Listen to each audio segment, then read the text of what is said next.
Assalamualaikum warahmatullahi wabarakatuh. Alhamdulillah. Allahumma salli ala sayyidina Muhammad wa ala alihi wa sahbihi ajma'in.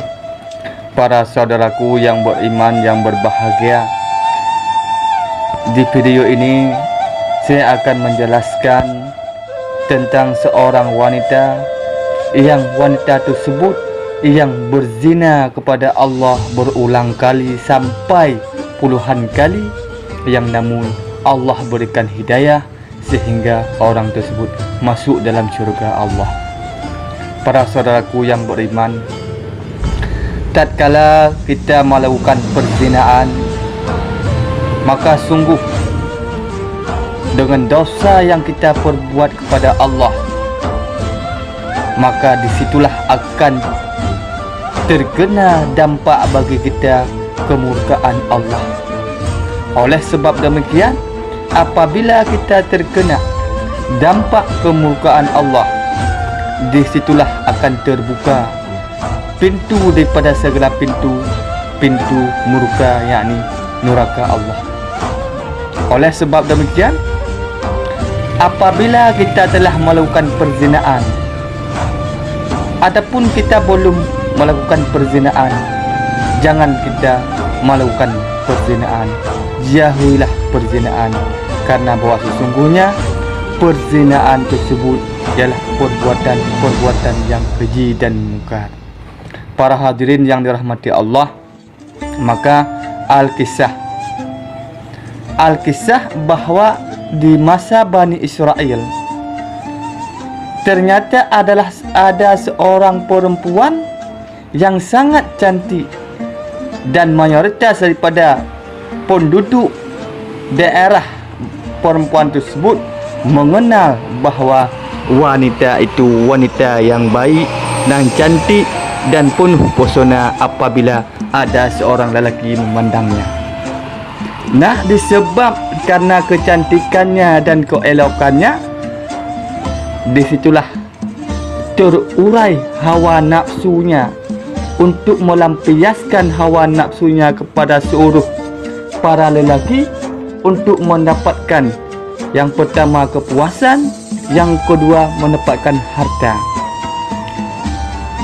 Maka terjadilah berulang kali perempuan tersebut setiap sore dia duduk santai di depan pintu rumahnya, dia menunggu seorang lelaki yang akan melakukan perzinaan guna mendapatkan harta. Dia terus melakukan sampai puluhan tahun, bahkan satu riwayat. Oleh sebab demikian, pada suatu hari datanglah seorang lelaki yang jauh daripada penduduk tersebut, yang sudah dikenal namanya, yakni seorang wanita yang sangat cantik. Ternyata lelaki tersebut ialah lelaki yang soleh, yang abid, yang bertakwa kepada Allah. Alangkah buruknya di saat seorang abid tersebut melihat seorang perempuan yang cantik yang duduk di depan rumahnya sedang menunggu tamunya. Masya Allah, disitulah terdampaklah bisikan syaitan, sehingga dalam hati si abid tersebut ingin memiliki dan ingin merasai tubuh yang elok si perempuan tersebut. Maka dengan keberanian seorang abid datanglah kepada perempuan tersebut guna untuk maksud perzinaan. Maka tawar menawar dalam harga berapa dan berapa jumlahnya untuk bisa meniduri perempuan tersebut. Namun sesudah sepakati dan waktu yang sudah ditentukan, maka lelaki si abid datanglah kepada rumah si perempuan tersebut.